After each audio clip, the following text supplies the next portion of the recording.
Okay, so we are back with another episode.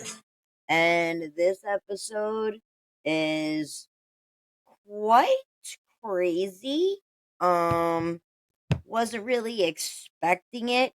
I know by the time you guys hear it it'll be old news because um I've pre-recorded some of these episodes because I was nervous about getting my equipment and thinking that I wasn't going to be able to film for a while until I got set equipment. So I recorded a bunch of shows ahead of time so that if I missed a couple of days, shows would still be coming out.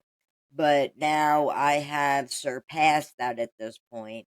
So now I'm like over a week into episodes, and you know, you're hearing this after the fact. But I will um stop recording for a little bit until I can catch up and then do it, you know, day after day where the news is, you know, the news of the day instead of it being 4 days later you're hearing about it. But anyway, I have my Bible words, so I'm going to read them. But you have said in my hearing, I heard the very words, I am pure. I have done no wrong. I am clean and free of sin. Yet God has found fault with me. He considers me his enemy. He fastens my feet in shackles. He keeps me close. He keeps close watch on all of my paths. But I tell you, in this you are not right. For God is greater than any mortal. Why do you complain to him? That he responds to no one's words. For God does speak, now one way, now another, through no one perceives it. In a dream, in a vision of night, when deep sleep falls on people as they slumber in their beds. And then I found another good one on that page as well. So tonight we are going to talk about Rob Reiner. Um, he was a director. Um, and he and his wife were brutally murdered. Um, so I'm gonna play you one clip, and then I'm gonna read you some stuff, and then play you the next clip. This is the deadliest knife attack in Brentwood since OJ. According to reports, Reiner had scheduled a massage for the day he was killed.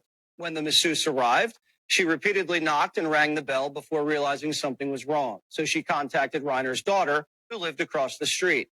When the daughter entered the home, she found both parents dead and called 911 and immediately identified a dangerous relative as a likely suspect, a tip that led to her brother Nick. Rob Reiner and Nick had a heated argument the night before at Conan O'Brien's Christmas party. Reports say it was about Nick possibly being back on drugs and refusing yet another treatment. Quote, Nick was freaking everyone out, acting crazy, kept asking people if they were famous. Sources say Rob Reiner believed his son was deteriorating. Nick spent his life battling addiction, cocaine, heroin, pills. He was sent to rehab when he was just 15. By the time he was 22, he'd gone to rehab 17 times. And when he refused treatment, he drifted, sleeping on the streets across the country, from Maine to New Jersey, Texas, the list goes on. This is the deadly.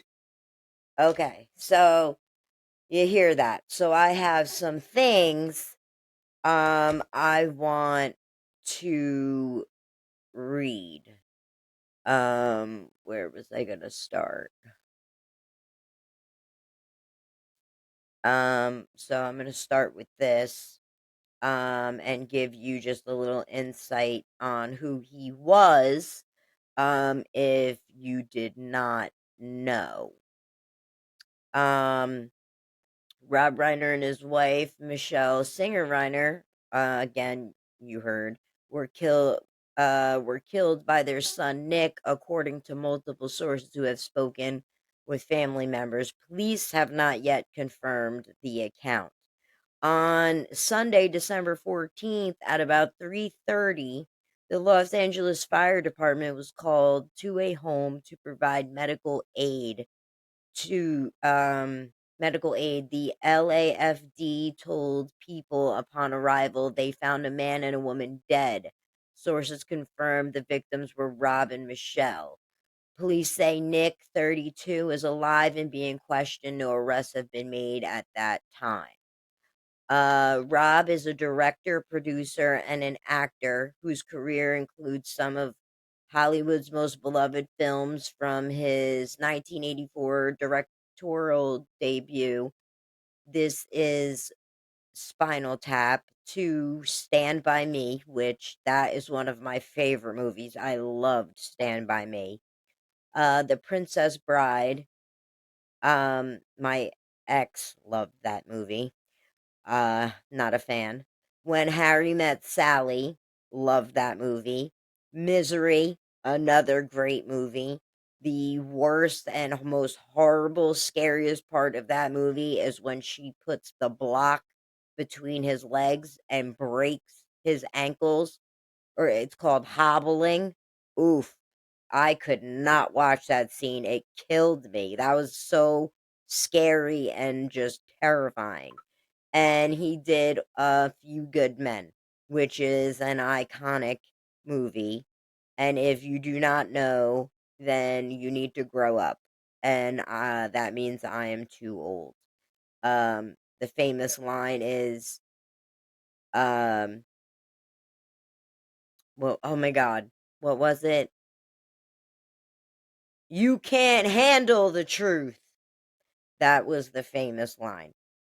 He first became famous for his role as Mike on the Norman Lear TV sitcom All in the Family.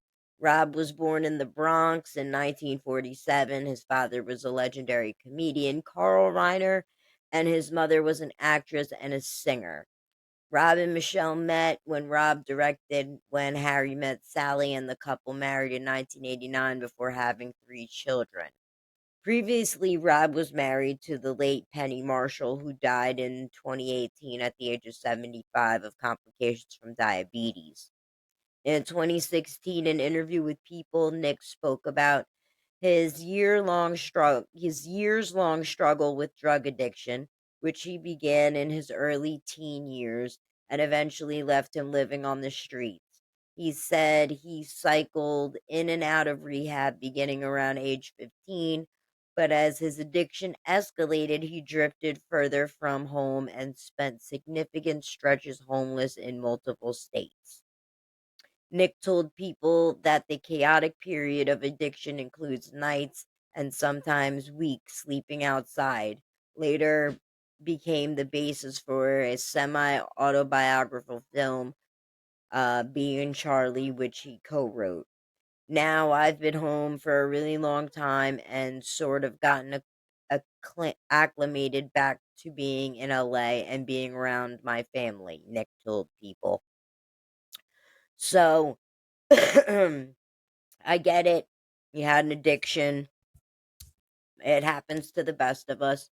I was an addict, and I will get into my story at some point on this podcast, because I think it's important to talk about, and it's important to give people hope and let people know that they're not the only ones that suffer from this, and that it is possible to turn your life around. And I know in the beginning it doesn't feel like that. You're like, how the hell am I ever going to be sober? How the hell am I going to get that far? You hear people speak at meetings and they're like, "Yeah, I've been clean for 10 years." And you're like, "Oh my god, like I can't even imagine, like it's only been 4 days. How am I going to make it for 10 years?" It's possible. It can happen.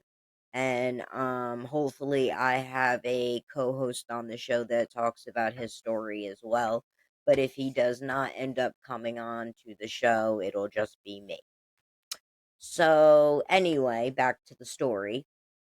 So now I'm going to talk to you about the day um that they were found.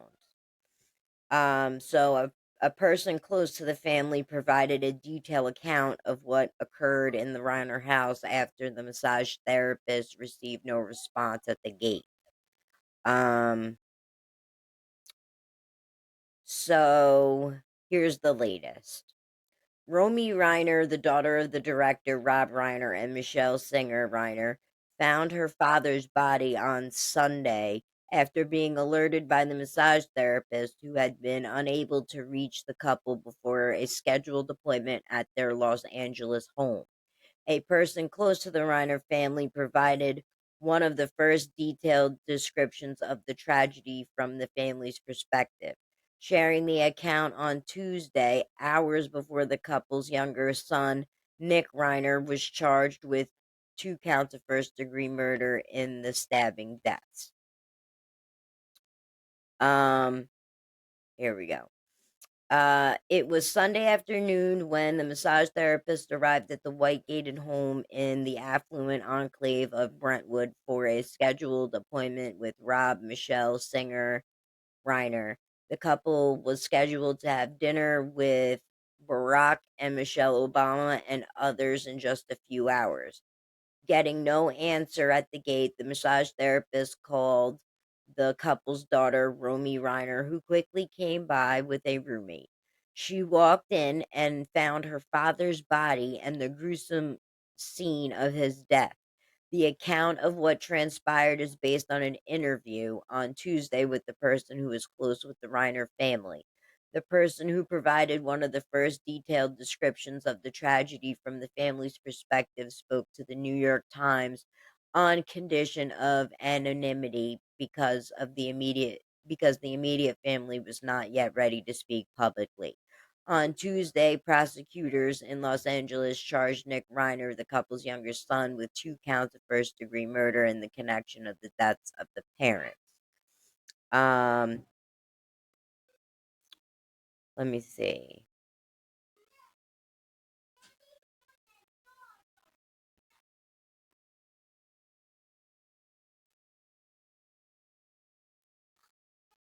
Uh, so, in fact, the person pointed out just night before the family had attended a Christmas party together. The gathering at the home of the comedian Conan O'Brien had been crowded with people in show business and neighborhood friends. The New York Times reported on Monday that Nick Reiner had behaved erratically that evening ha- and had alarmed guests with his behavior, according to 2 people who attended the party. One of those 2 guests who spoke on the condition of anonymity to preserve relationships said Rob Reiner had rebuked his son, telling him that his behavior was inappropriate for guests in someone else's home. The person close to the family was not in position to dispute that account, but said that Rob and Nick Reiner did not have a heated argument and that the episode was being overblown. The intensity of any conversation that might have taken place between father and son may have been misrepresented, the person said. He took issue with the news and the accounts that suggested that the family might have left the party early because of the son Nick's behavior at the party. The person said was not unusual to the Reiners, who had grown used to it over the years. The day after the party on Sunday afternoon, Romy Reiner, 28, fled the house in anguish upon entering her father's body inside the house. Her roommate was waiting outside and called 911, the person said. When the paramedics arrived, the person said Romy Reiner told them that her brother lived on the property. Also, but she did not suggest to authorities that her brother might have been a suspect, as some news outlets have reported. Romy Reiner did not see her mother's body in the house and learned from paramedics outside that she was dead too, the person said. Investigators did not find the son in the guest house. He was arrested without incident later that evening around 9:30 by officers from the Los Angeles Police Department gang and narcotics unit who had located him about 15 miles away near the neighborhood of Exposition Park, southwest of downtown. It was not clear how the police found him.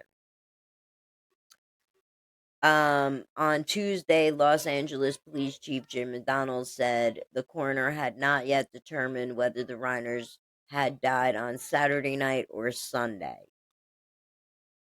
The Los Angeles County District Attorney, Mr. Hochman, said that the son would be formally arraigned soon. Nick Reiner had been expected to appear in court for the first time on Tuesday morning, but he was not present. His lawyer, Alan Jackson, said that his client had not been medically cleared to be transferred from jail. Now, what's crazy to me is that from all the research I've done, everywhere I've looked, I cannot find anything on how they were killed. We just know that they were killed. But were their throats slit? Were they stabbed umpteenth times? You know, were they cut up? I mean, what happened? This is crazy. And I'm sorry.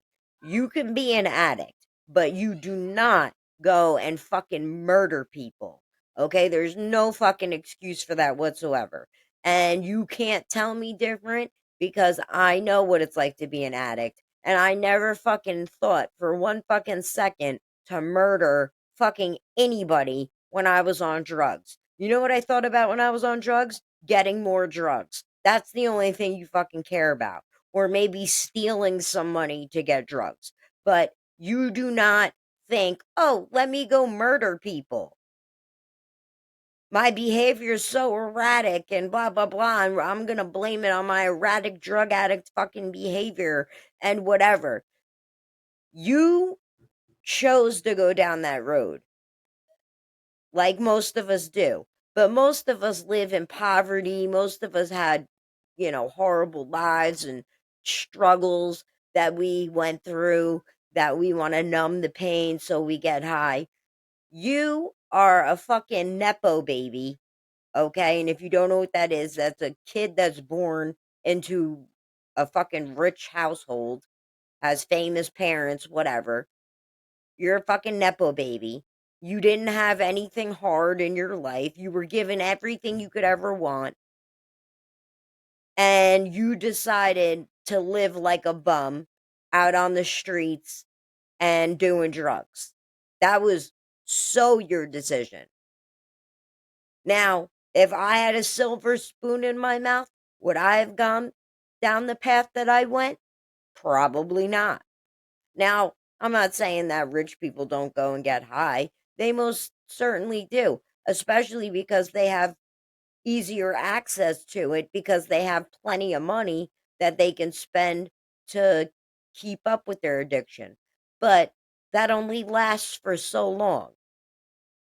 Eventually, you're going to run out of money, and eventually, you're going to lose everything, and you're going to be a bum just like everybody else. Unless you seek help before that happens.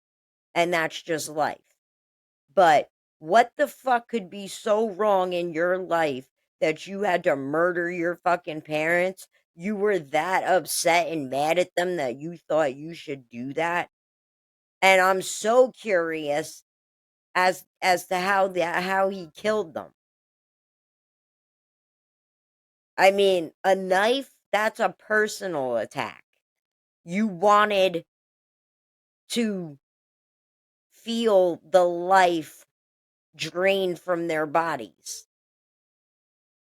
It's up close, it's personal, and it's also very tiring.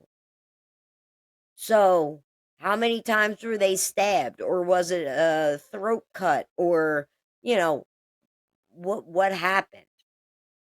So, here's an article um about Nick Reiner and what's going on. So, Nick Reiner, the 32-year son of Rob Reiner, okay, and Michelle Reiner, is being charged with 2 counts of first-degree murder.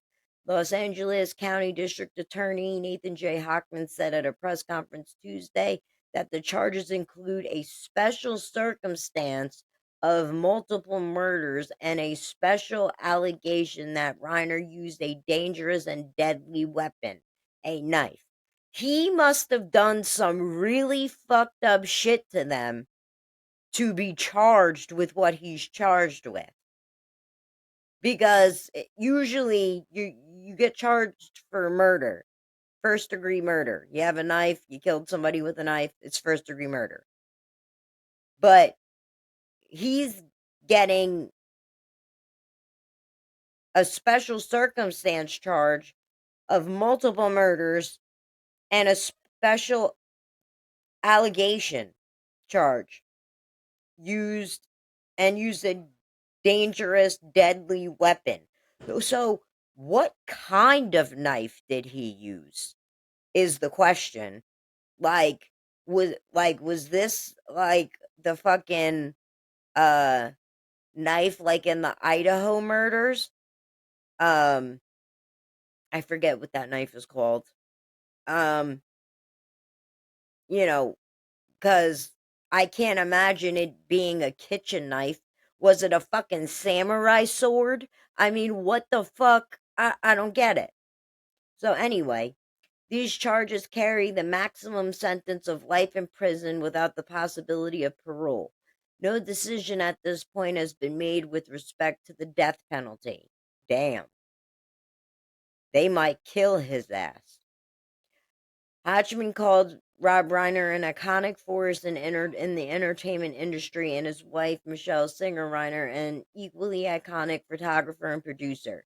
The police became aware of their deaths on Sunday after a call from the fire department.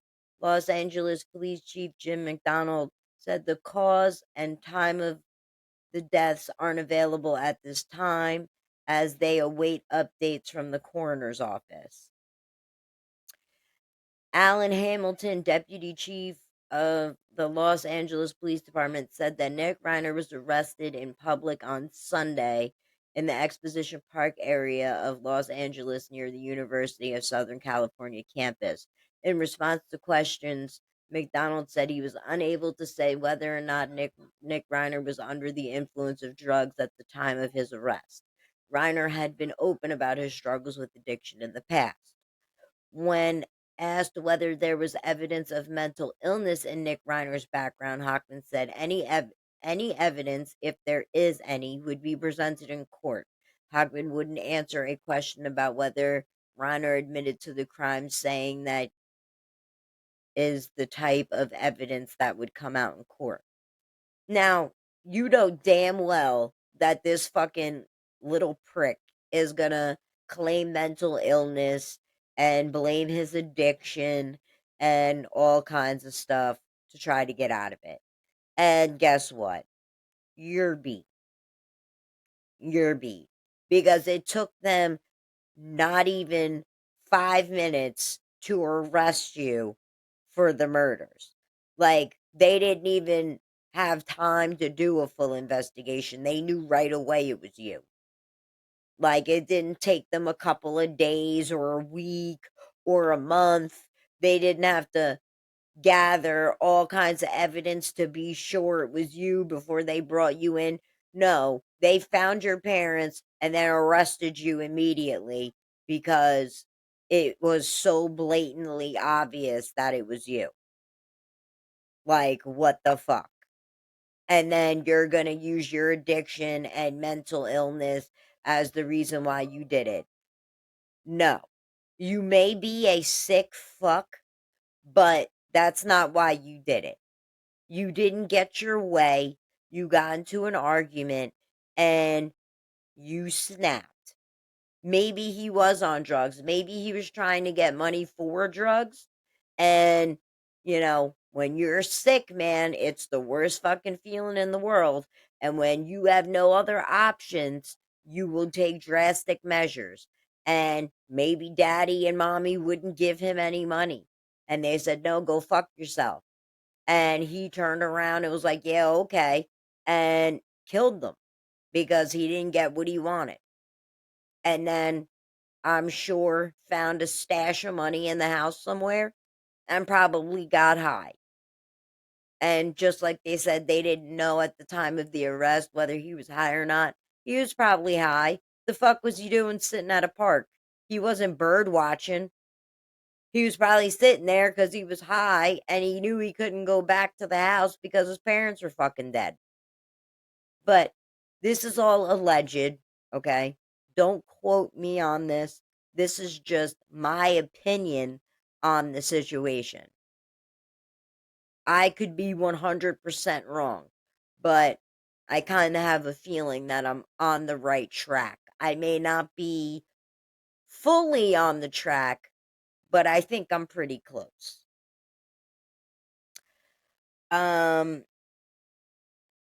whether when asked whether there was evidence of mental illness in Nick Reiner's background, Hockman said, "Oh, sorry, I read that already." Hockman emphasized the charges are not evidence, and that his office would be presenting evidence to jurors in a court of law. He asked people to rely on trusted sources and not hearsay about the case. He said that, as in any case, his office would be taking the thoughts and desires of the family into consideration.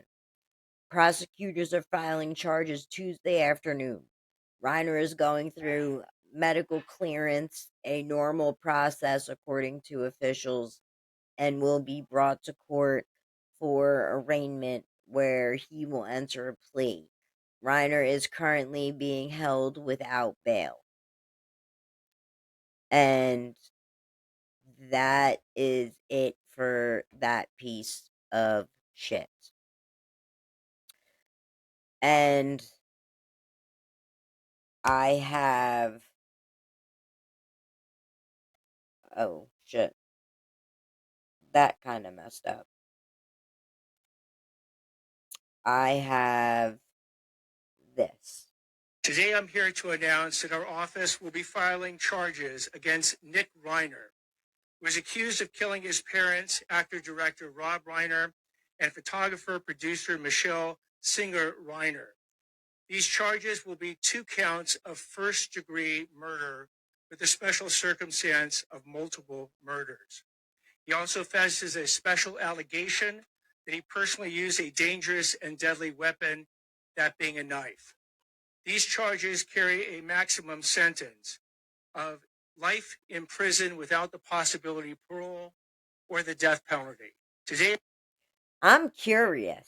I'm wondering if they're gonna fucking strap him up and fucking kill him, to be honest with you.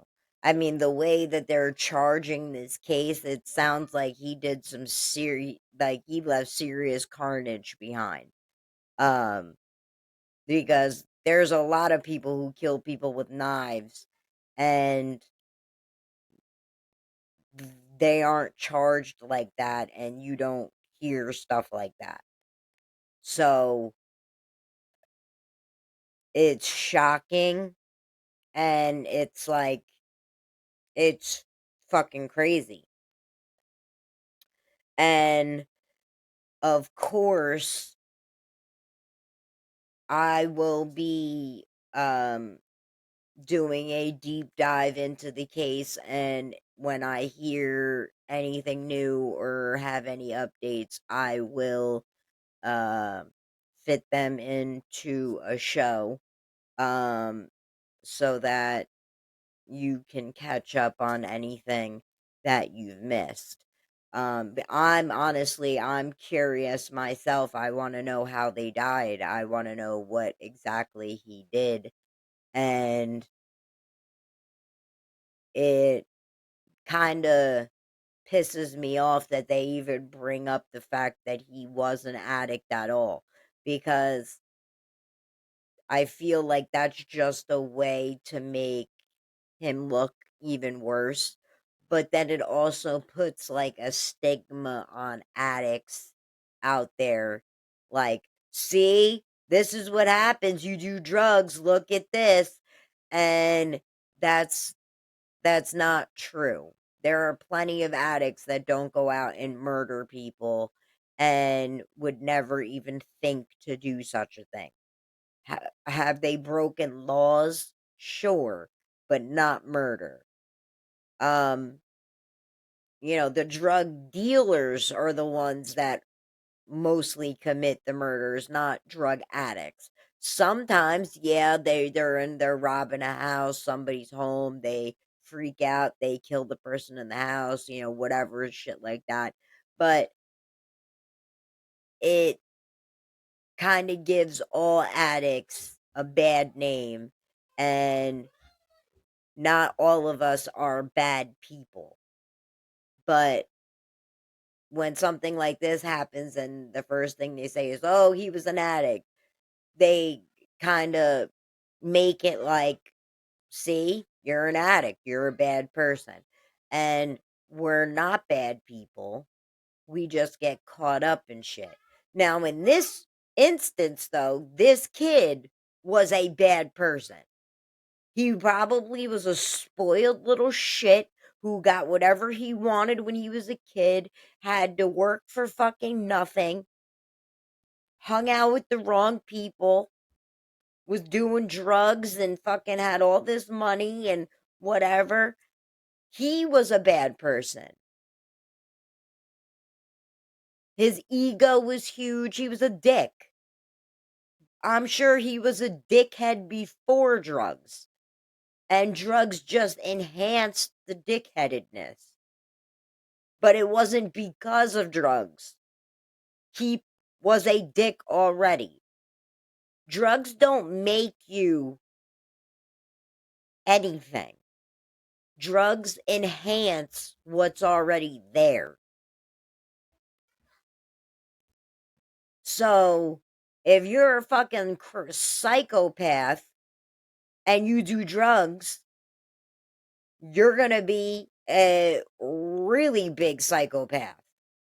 And nobody's gonna want to be around you, and you're gonna end up in jail or dead very fast.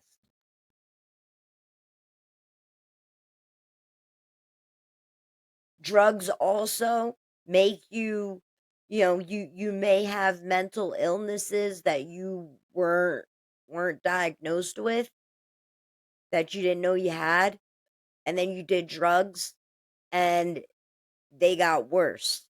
And now you have severe mental illness and need to be medicated all the time to keep you normal. And drugs can do that. You may have never had a mental illness ever in your entire life, and you become an addict and you come off and you end up having mental illnesses. And you're like, "Wait, what the fuck? I don't have that. I'm not that." And you talk to a psychiatrist and counselors, and yeah, you do have that. And you can develop mental illnesses from doing drugs. Now, most people already have mental illnesses before they start doing drugs. That's why they are more prone to get addicted. Where there's other people who don't have anything wrong with them, they can go out and party, do drugs on the weekend, and then go to work on Monday and never touch drugs again for 2, 3 months, and then go to another party and do it again. Or, go to the party 2 weeks later and do it again. But they only party and do drugs. They don't do drugs every day. They don't get addicted to them. And those people are recreational users and they don't have mental illnesses. But not all the time do we know we have these mental illnesses, and we do drugs and we're like, oh, we love how this feels. And then, boom, we're doing drugs every single day. And then we stop, and all of a sudden we're sick and you feel like you're going to die. And you're like, oh my God, I have to get more. And so I can feel better. And then it's not about getting high anymore. It's just about feeling normal and not feeling sick. But I'll get into more of that uh talk on another episode. Um there is, I want to say, there is the New Year's Eve bombing that was supposed to happen. I'm doing that story tomorrow. And then I'm going to be talking about Candace Owens and Erica the next day. And then I will probably do the story Into My Life um after that. So um I would have done it sooner, but we've had so much craziness going on in politics, and Charlie Kirk and Candace Owens and you know, um shootings and just craziness. So, the next thing I wanted to do is I wanted to update you on the story that I did yesterday with the school shooting. And I found a couple of clips that I think you should hear. And they're very interesting. So we're going to go through each clip and we'll talk about it. One of them, I don't think I really have anything to say, but we'll see. An urgent manhunt to find the shooter who killed two students at Brown University. Cops just released someone they thought was a person of interest. The entire community around the school in Providence, Rhode Island, living in fear. Anne Mercogliano is there. The hunt for the Brown University gunman is in chaos today. Authorities had a person of interest when a 24-year-old former U.S. Army sniper was detained at a hotel 20 miles from the Ivy League campus. FBI Director Kash Patel posted this photo of the 4 a.m. raid and said that the big break came from analyzing cell phone data. But less than 24 hours after celebrating the arrest, cops admitted that forensic tests show that they had made a terrible mistake. They had the wrong guy. This person's name was leaked to the public. It's hard to put that back in the bottle. John Miller, CNN's chief law enforcement analyst, revealed there's a turf war between the feds and local Rhode Island cops. There's some friction between the federal authorities, the FBI, the Providence Police, and some of their partners about who's actually running this thing, who's calling the shots. Police still believe this 8-second surveillance video shows the gunman, his right hand in his pocket, possibly holding a weapon. And cops released this new surveillance video of the wanted man. The public wants this case resolved. They want the chief of police and the FBI to come forward and say there's no danger to public safety, that the individual responsible for this, is in handcuffs. However, these cases don't always progress in that manner. And we're learning more about the hours of terror for the students at the Ivy League campus. Hands! Keep your hands up for us. Doctoral student Eva Erickson, who was runner-up on last season's Survivor, says she left the building shortly before the shooting. I am so extremely lucky that I was very unproductive at work today because I left and 20 minutes later, we get the warning. Incredibly, student Mia Tretta lived through another mass shooting in 2019 when she was in high school. When I was deciding what school I wanted to go to, a big part of that was, where am I going to feel safe? Tristan Parker helped lead a group of fellow students to safety as gunfire erupted just 100 feet away. He expressed frustration about the bungled arrest. That's the scary part, is he could be in France. So, what do you think? And I'm gonna put up my email so you guys can email me your questions and I can answer. But I think they fucked up this case. I think they botched it. I think they totally fucked it up.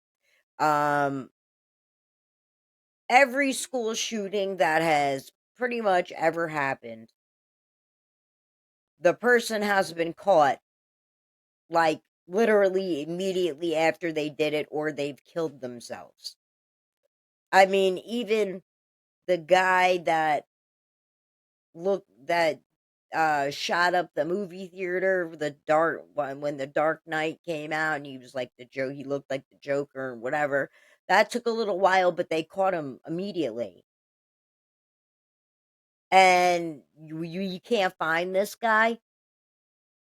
And what blows my fucking mind is that this guy was just walking around and nobody was like, "Who the fuck are you?" Nobody asked him, like, "Where are you coming from? Who?" I mean, I know you have cameras inside this school. Nobody was watching the surveillance cameras and going, "Who the fuck is this guy?"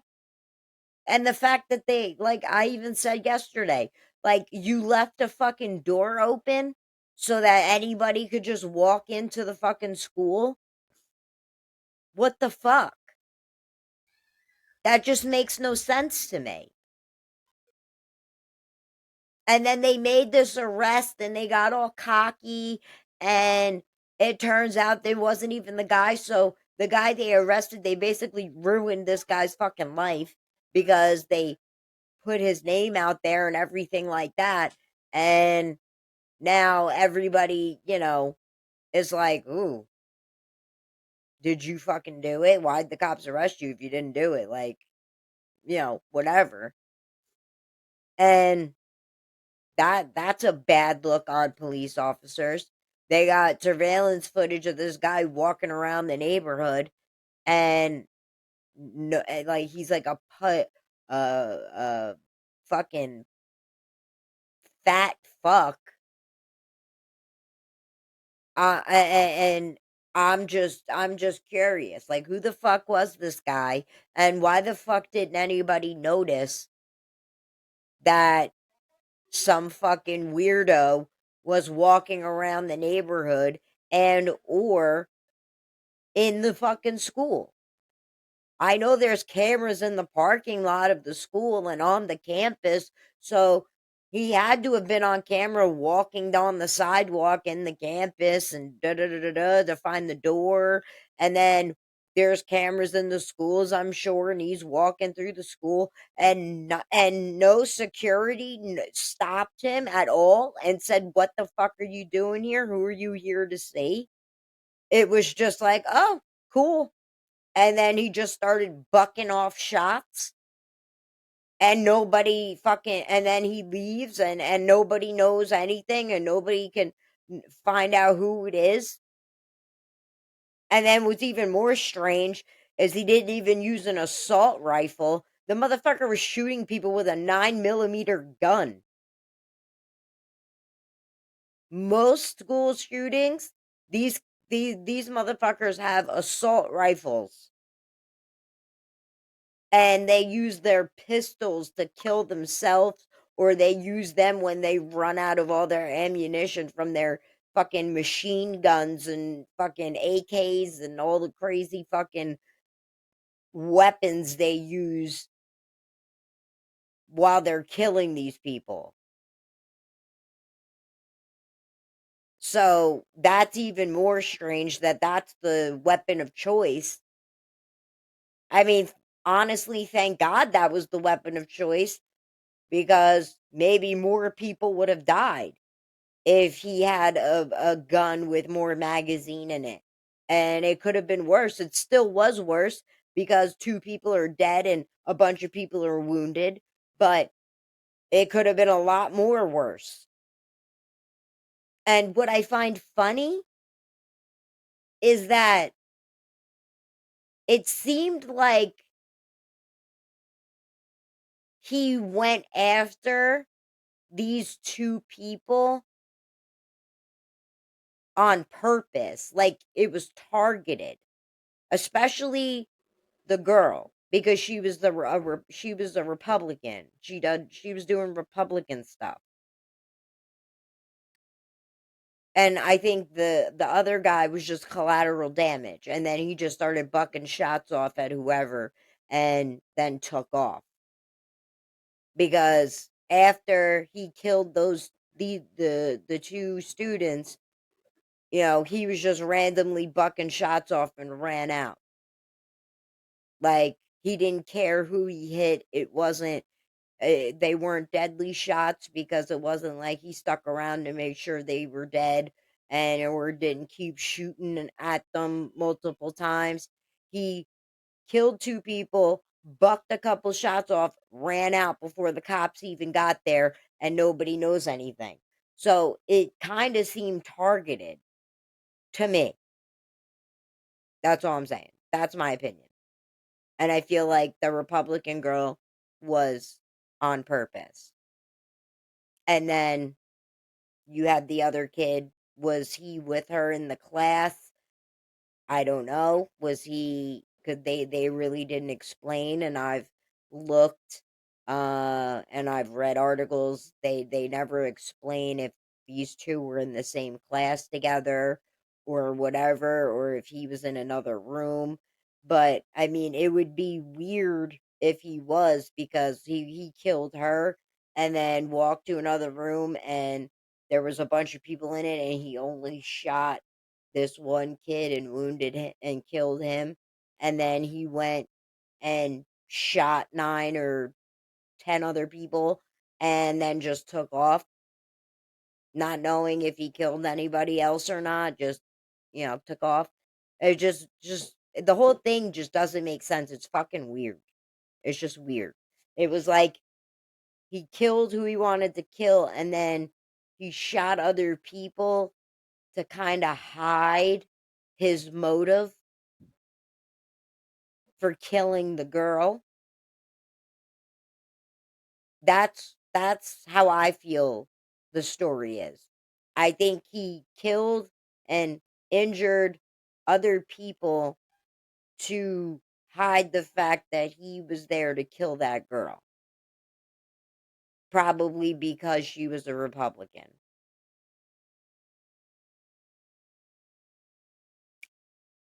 That's just my thought.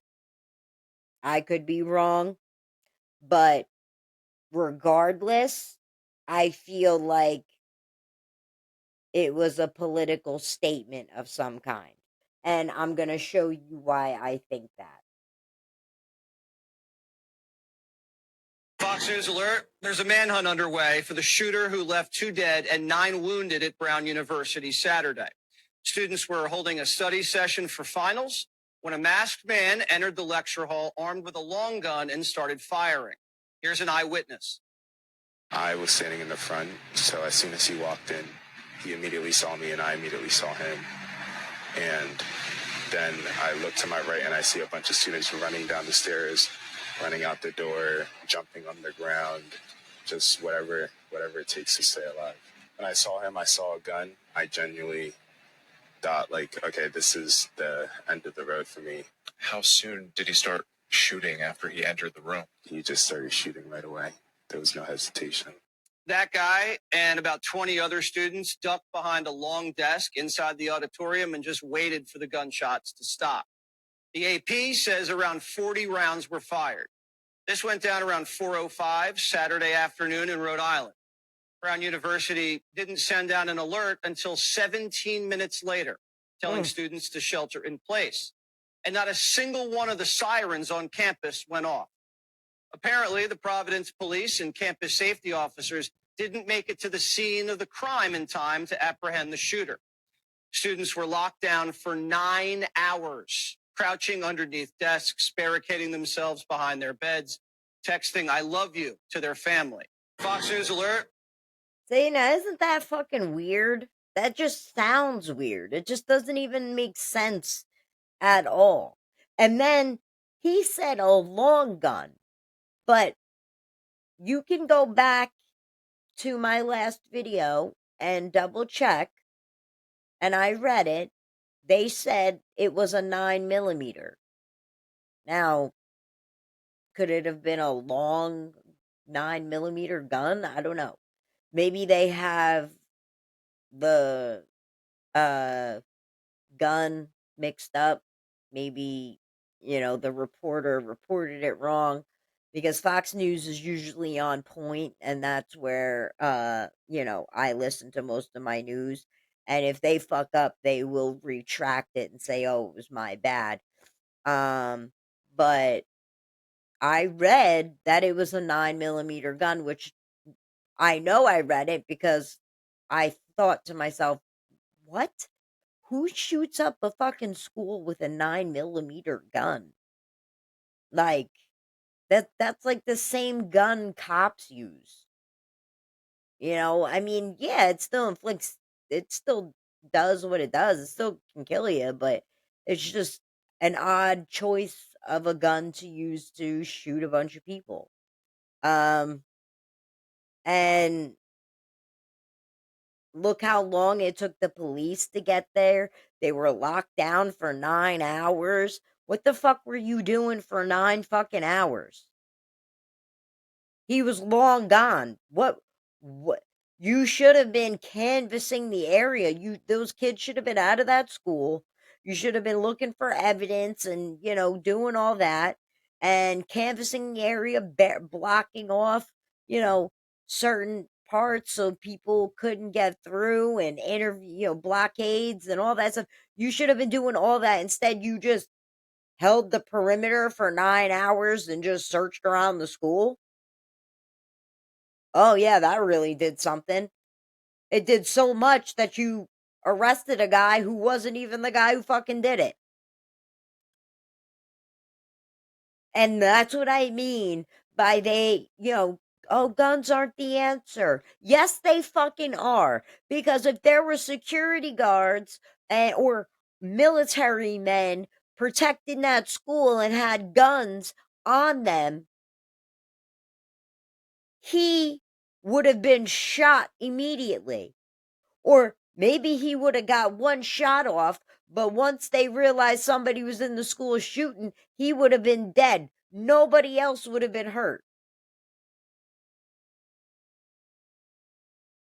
If you had security 24/7 walking the perimeter, or, hired military, ex-military people, or hired cops to walk around that school perimeter, make sure everything is fucking safe, and they would have saw the guy. Hey, what are you doing? Blah, blah, blah. Then they would have said, you can't be here, this and that. They would have found him suspicious. They would have asked him for ID. They probably would have ended up searching him, finding a gun on him, and arresting him right then and there. But no, they want to make everything fucking difficult. They want to, not protect our children. They want to just say, oh, guns are bad. Guns are bad because bad people are using them. You never hear about a good person using a gun. When do you hear of a person who has a registered gun, a legal gun, and goes and commits atrocities with that weapon? I'll wait. You can send me it in my email. You can send me a case. And if I'm wrong, I'm wrong. But even so, I'm not saying that it can't happen and that it may not have ever happened. I'm sure it's happened. There are people who shoot, their spouses with guns they own and things like that, whatever. But 90% of the time, the bad people are the ones that have guns, and they're illegal guns, or they steal them from their parents or whatever, and they kill people. If more law-abiding citizens had guns, people would think twice about pulling their gun out and killing people. Because you think twice when your life is looking down the end of that barrel. Because what's funny about people who kill people, they're the ones that are scared to fucking die. They're the ones that don't want to die. You notice they go and they get the death penalty, and oh no, they freak out. That can't happen. They can't get the death penalty. So they'll plead guilty. They'll start taking pleas. They'll do whatever they can so they don't die. But you pussy scumbag motherfuckers had no problem killing these assholes. But you're too scared to fucking die yourself. You're just a fucking bitch. Bitch. Just like Brian Kohlberger. He was definitely gonna die. No doubt. And he knew that. And that's why he said, you know what? I'm gonna say I'm guilty. Take the death penalty off the table. I'll spend the rest of my life in jail. And now he's crying like a little bitch. Oh, I can't sleep. They're torturing me. You need to move me to another jail. Oh, life is a... Motherfucker, fuck you. Nobody gives a fuck about your feelings. You fucking brutally, disgustingly murdered 4 fucking college students. You did so much damage that the house was actually bleeding. Okay, there was blood dripping from the, you could see blood dripping from the outside of the house, which was the scariest fucking thing I ever saw on TV. I don't know why, but that freaked me out so bad that when they showed the picture of the house bleeding because there was so much blood from one of the victims that they bled through the house and it ended up outside. Fucking disgusting. And we're supposed to give a fuck about how you feel? You're lucky they keep you isolated, because I wish you were getting fucking gangbanged in your fucking ass. But I don't even think those fucking criminals would want to gangbang you, to be honest. I think they would rather fuck you up every day or flat out kill you. But I think they would prolong it and torture the fuck out of you and make it so that every day you had to look over your shoulder because you didn't know when they were going to come after you. But then again, who knows? Maybe they would pull a Shawshank Redemption on your ass, and fucking rape you and fucking rip your asshole open. You deserve it. The fuck? You thought you were gonna go to jail and it was gonna be a fucking 5-star hotel resort? You fucking scumbag loser. Just like this stupid fucking fat fuck. So, here's some more.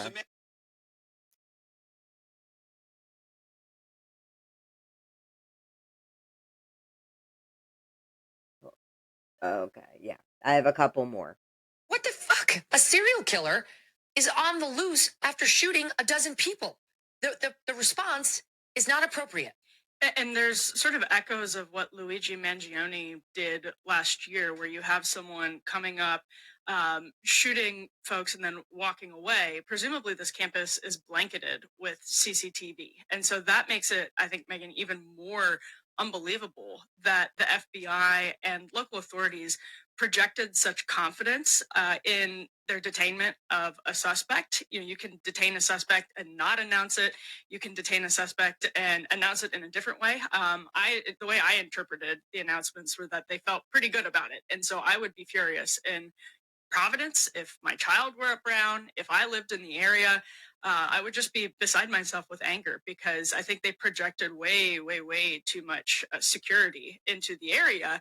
And on top of that, I mean, again, this is a campus. There's CCTV absolutely everywhere. So I don't understand how you feel good. I mean, Well, not on this building. right. That's what they're saying. That this was an old building and it didn't have cameras. And I would imagine either way Wow. going in and out of that area. That would be my understanding of a campus, is that even if the building doesn't have it, you should be able to figure out whether a person of interest is a serious person of interest, the type that you might announce to the public, or keep it, still under wraps to some extent. I think, unfortunately, there's an effort to get Kash Patel for political reasons inside of the FBI right now. I do think, unfortunately, this is also going to raise political questions for Kash Patel because it looks like another rush. I don't know if that's the case yet, but it does really look like that. Well, people are pointing out that after Charlie was killed, they said that they had a person of interest in custody. It was that old guy who was very sussy, but he wasn't connected to the shooting as far as we know. And so they had announced that, and people were kind of like, that guy? Like he was the guy who was like, I have the right to remain silent. I have the right to remain silent. It was very strange that like you kind of saw him as a potential accomplice maybe at that moment, but it didn't track as the actual shooter. And then they later kind of had to say, okay, didn't get that right. And then, Kash was saying, look, we're trying to be very transparent. It's not great to have another one of those. If this guy was sitting in the hotel room with what appeared to be the two same guns that the shooting was committed with, which is what the early reports were, including one with a laser sight on it, which they described as unique. They must have had enough evidence from that cell tower triangulation team that they thought this guy was it. I mean, not for nothing, but that's the same team that they used to get the name of the January 6th pipe bomber, which I don't know if that should shore up their attempts in this case or should undermine faith in the January 6th case, but it is the same unit. What the? I mean, I don't know. What do you think? Really, what do you think? Hearing that it's an old campus and they don't have cameras and come on. It's fucking 2025. I don't give a fuck how old your campus is. Put cameras up. Your house could be your campus could be 1,000 years old. You should still have cameras on your campus. Do you know how much crazy shit happens on college campuses? Girls get raped, people get beat up, people get shot. People get robbed, people get kidnapped. All kinds of things can happen on a school campus. And you don't have security cameras anywhere. And like I've been saying, this weirdo fat fuck was just walking around and nobody noticed him. I mean, I believe I said this too yesterday, but at my daughter's school, when I show up at my daughter's school, people know me. They don't know me. Like, they may not know me by my first name, but they do know me. When they're like, oh, hi. And I'm like, yeah, Haley. They're like, who are you here for? Oh, yeah, Haley. Oh, okay. And then they let me in the school. And I have to be buzzed in. And then the security guard will be like, oh, who are you here for? Haley for, oh, okay. And they send you on your way. They know you because you're there all the time. So you see these kids every day. You might not know every single kid on a university campus because it's huge. You might not know every single kid by their name, but you know who belongs and who doesn't. And this guy does not, from the security footage I've seen, does not look like he belonged there. at all whatsoever. He stood out like a sore fucking thumb. And I promise you, well, soon I'm gonna have my new microphone, so I'll be able to play my music and stuff instead of doing it through my phone. On here, hopefully. I hope that's the reason why I can't play my music like that. I hope that doesn't screw me and that not be the reason. But I'm pretty sure that is the reason.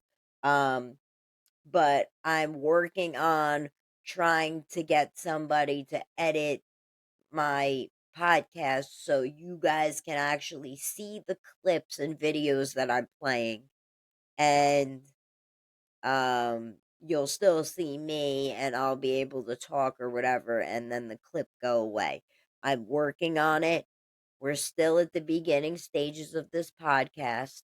Eventually, the more viewers I get and when I start making money off the podcast, it will be less cheap looking. Even though for me, what I'm doing right now is not cheap because I have been spending my money out of my pocket to buy the sound card, which was expensive, and the new mic I just bought, which was over $80. And the other sound card that I had, I spent $90 on, and then I only used it for 2 weeks, and then I bought a new one. So I've spent so much money, and I'm buying a whole table and chair and um notepads and sticky notes and a sign and all kinds of stuff to go in my basement to make my podcasting area. And I'm even getting a new computer, and you know, all of that is coming out of my pocket. I'm paying for that myself. So I have to try to find somebody who can edit my videos so you can see my stuff, like you see on other podcasts. I was even planning on buying a camera and doing podcasts like Candace Owens. How you see she has a camera and she's got her microphone and her computer in front of her. She doesn't have a sound card, um, but I'm worried about buying the camera and not so much worried about the mic not working, but I don't know if I can get the music to play through the camera. And um that's an issue. So I don't know, I might not even do that and I might just keep doing it this way, but getting somebody to come over and edit my show for me. So we'll see. But anyway, back to the story. Um So this is where it gets interesting.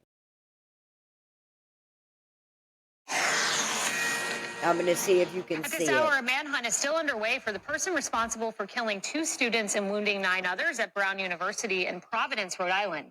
Police releasing new pictures and videos of the person of interest. You're looking at that now. Can't Police see say him. that the man is armed and dangerous. This video on your screen now shows the person of interest walking around campus at 2 p.m. This was just a couple of hours before the first shots rang out. And it's a shooting that the FBI describes the gunman as a male, 5'8", with a stocky build, seen wearing a dark beanie, a surgical mask over his face, and a dark two-tone jacket. There is a $50,000 reward for any information that leads to this arrest. We'll keep you updated as the details pour in. See, that sucks. You couldn't see what I was trying to show you. This is why I need somebody to edit my stuff, because I could get that video and before I post this video, edit it and slip that clip in there and then go about my business and then slip another clip in there. Obviously, I would have to save the video, like send the video somewhere and like save it and then upload it to I wish I knew how to edit. If I knew how to do it, I would do it myself, but I have no idea how to do it. Here is the other clip. We've all heard the reports about this shooter allegedly yelling Allahu Akbar before the shooting. Unconfirmed. The reporter phrases it a little differently, but listen to this non-answer. Sadi. There's a report the shooter yelled something right before his shot came in. Could you tell us what that was? Yeah, it's part of the investigation, John, and Now, the only reason I asked that, though, is, for instance, like with the Unabomber, his brother recognized the writing. So it's possible a friend or family member might recognize if the person said something that was significant. Correct. That's why, you know, other than the 9mm, is there anything else inside that auditorium that you could tell us? No, that's correct. And listen, like I said earlier, investigations will bring us to evidence that we need to collect in order to be able to prosecute. With that being said, we're going to continue to collect evidence, and if it leads us to something to that nature, that's going to be extremely helpful. I'm going to go ahead and say he didn't shout "Merry Christmas." Okay, I think that's probably Yeah. And also, what is it with that reporter? You know, somehow tying this to the Unabomber. like maybe we're going to discern something. You don't have to justify. Yeah, these two words the guy said. He was extremely scared to ask the obvious question. The obvious question. Did he say Allahu Akbar? We had 35 years of terrorist attacks in this country since the Unabomber. Yeah. And it kind of had some similarities. I don't know if anybody's paying attention. But nor, as a reporter, do you have to justify your question, especially at a presser. We only get one shot. Just, did he yell what did he yell? There are reports it was Allahu Akbar. Can you confirm? Right. That's it. Get up and down on your question. Yes. Don't give me a history lesson. No one cares about Ted Kaczynski in this moment.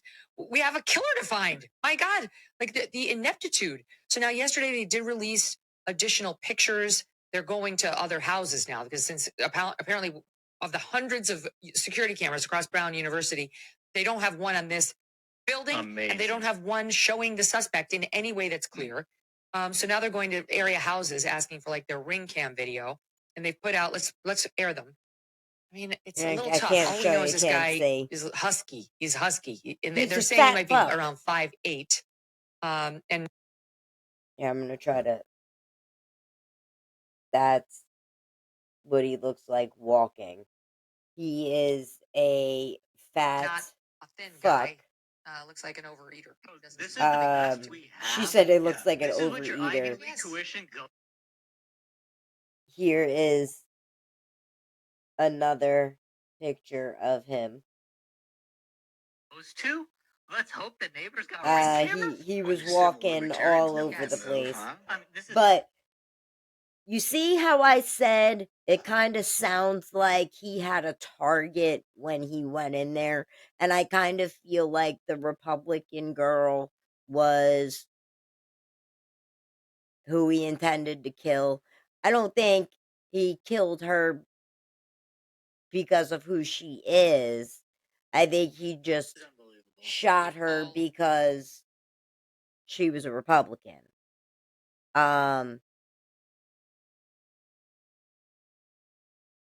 It could have been anybody in that room because she was in, they were in whatever.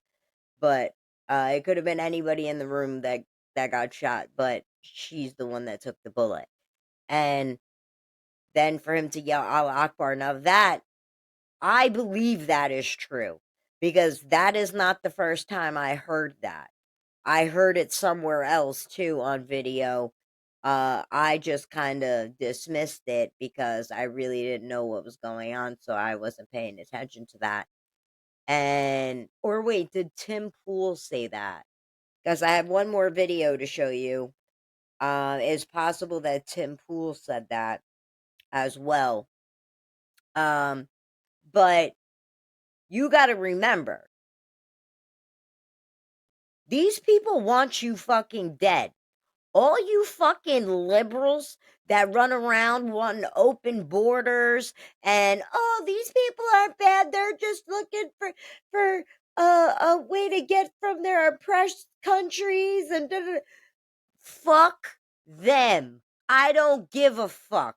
Come here the right way or stay where the fuck you're at. You're here illegally, get the fuck out. Because we have all these fucking foreigners here, and look, they're killing us. They're killing us. Like the bombing for that they caught that was supposed to happen New Year's Eve in New York. Yeah, Palestinians were gonna go blow up fucking New York. They fucking hate us. And you sit there and you want us to feel bad for them. And you want, oh, they're just people like you. They don't give a fuck about you. If you were laying in the street on fire, they wouldn't piss on you to put the fire out. They don't like America. They say death to America. They want to completely erase Christianity and take over with their Muslim bullshit and their Sharia law and whatever.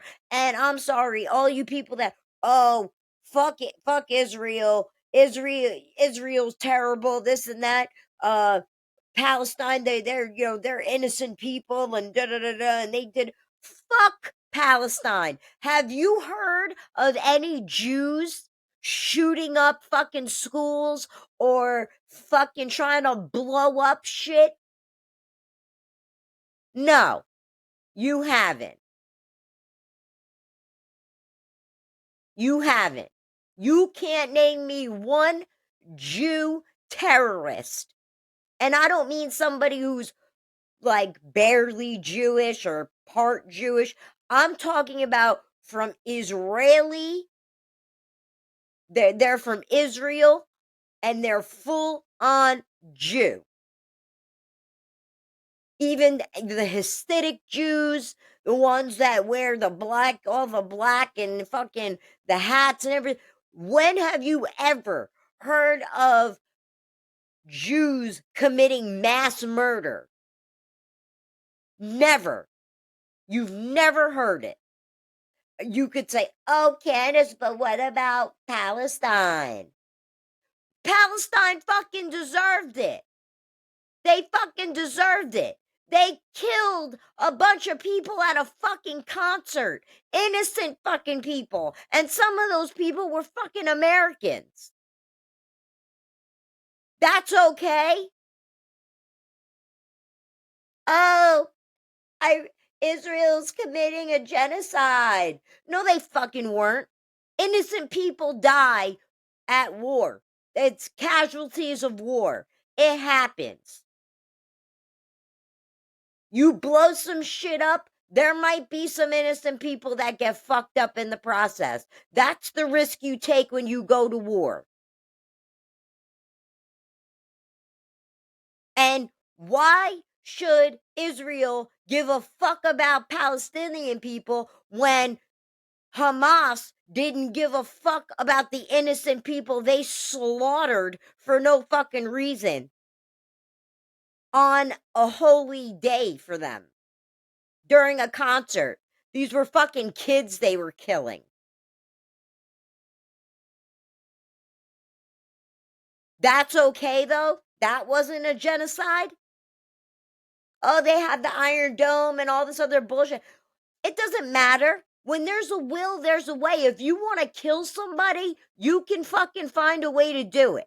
And they picked that day because that was a day when everything was all lax. Nobody was worried about anything. It was a Jewish right. It was like Passover or some kind of crazy shit. They weren't on high alert that day because of their holiday. That concert was going on. Nobody was expecting anything, so their security and everybody was lax and they were on their day off, so they didn't have many people working that day because it was the holiday. So they picked that day on purpose because they knew they would be able to kill people. And that's what the fuck they did. And then they took people hostage. And then it's like they go and bomb them. Oh, Israel's so terrible. Oh my God, what the fuck? Blah blah blah. No, what? What? Are you serious? Seriously?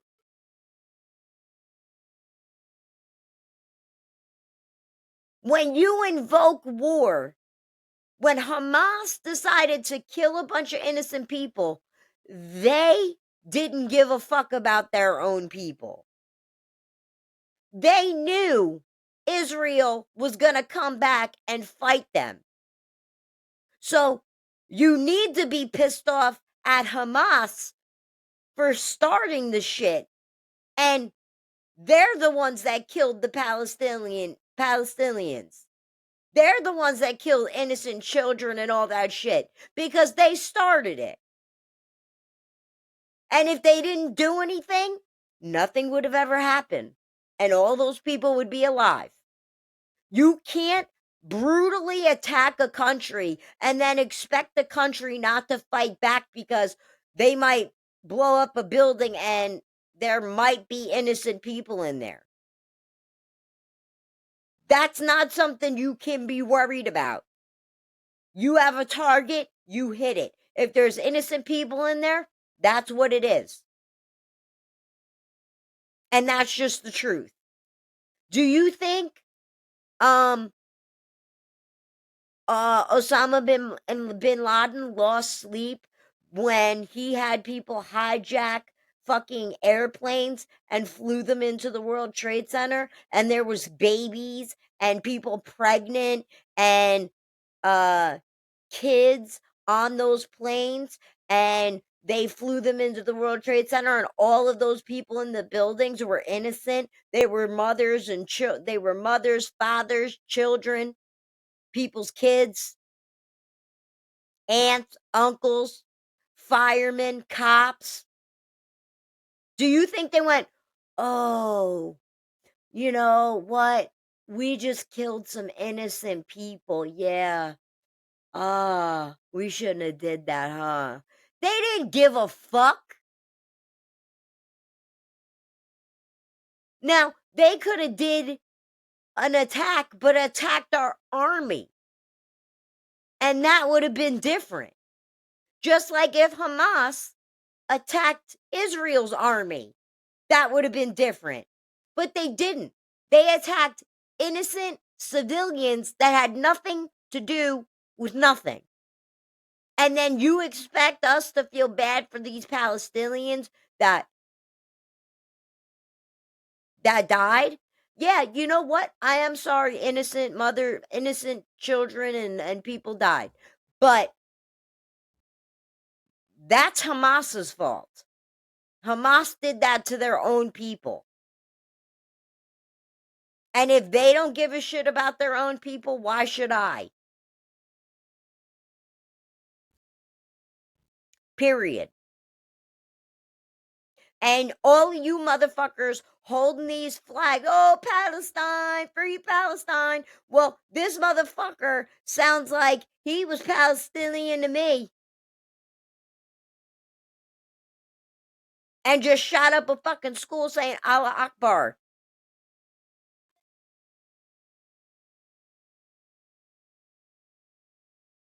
Do you care about him? Are you not going to report that fact? Is that why nobody's saying that was what was said? Because that's not the first time I've heard that was said. So, you know, I heard it one time. Okay, that could be a misunderstanding. A second time, I'm not stupid. I may have been born at night, but I wasn't born last night. They want you fucking dead. Those motherfuckers don't care about you. They are in this country. They are trying to infiltrate this country. They want you dead. They want Catholicism dead. They want Sharia law, and they want to take over. And because you stupid fucking liberals with your fucking politic bullshit want to sit here and act like this isn't happening and act like we're all racist and whatever. We're not. Send the fucking sand niggers back to their country. That's where they belong. Send them back there. Send them back there. Period. Heard the reports. To be pursuing multiple so-called persons of interest, underscoring nearly 48 hours after the shooting just how few leads investigators have to work with. So we've got this from Steph Machado. The FBI is searching in the snow and bushes on Waterman Street, near where police just released a surveillance video of the Brown University suspect walking down the street moments after the shooting. I'm going to go ahead and say this doesn't sound like they're actually trying. And something else is going on. At 2:30 p.m. local time, the Providence police released a new video of a person of interest, announced plans to release additional video as part of the ongoing investigation. Check this out. So this is what's got everybody kind of irked. Providence police says we are sharing a video of a person of interest and plan to release additional video as part of the ongoing investigation. If you recognize this individual, please contact our tip center online. And they mentioned FBI.gov. So here's the video. Is it not going to? It's not playing for me. Let's open it up on X. Let's get it going, baby. Here we go. Look at this. Okay, there's a grainy silhouette. You can see nothing. How is this supposed to help anybody identify anything? This is literal nothing. It's a silhouette. You can't even see it. What is this? It's like a joke. This highlights an alarming information gap confronting investigators. Acts to be pursuing multiple. So, again, even he said it. It's like a fucking joke. Do they even want to catch the guy? Are they afraid to catch the guy because of who he might be? And they're afraid that they're going to look stupid and it's going to be some fucking foreigner motherfucker that did it? Or somebody on the left, or, a Palestinian, or fucking whatever the fuck. But I just call them sand niggers because they're all the same to me. I don't give a fuck. You can be mad that I said it. I don't care. You be mad. I'm just telling you the fucking truth. And that is the truth. They all need to be deported and get the fuck out of this country. That's what I think. The Somalians, the fucking Minnesota, or right? Is it Minnesota? Yeah, Minnesota, filled with fucking a bunch of fucking Palestinians and fucking Muslims and all that fucking crazy shit going on there. It's just too much, and I did an episode on that already too. If you want to check it out, I believe I did it. I believe it's on my first season. It's a lot, it's too much. And I am going to be keeping an eye out on this story as well. So, I will give you updates as they come. Like I said, I'm gonna keep up on the Rob Reiner story too because I want to know how he was murdered. So that won't be something that takes long though. I'll probably, if I do find anything out, like when the show is like 10 minutes from being over, I will bring it up at the end of the show. But tomorrow I'm going to be doing the New Year's Eve attack. That's a big show. So, or it's going to be a big show. So, it's probably going to be a little longer than an hour, probably. I was going to try to do that and the Candace Owens thing, but Candace, of course, always gets her own show because even though she met with Erica Kirk, she's still being ridiculous, just not as ridiculous, but pretty ridiculous.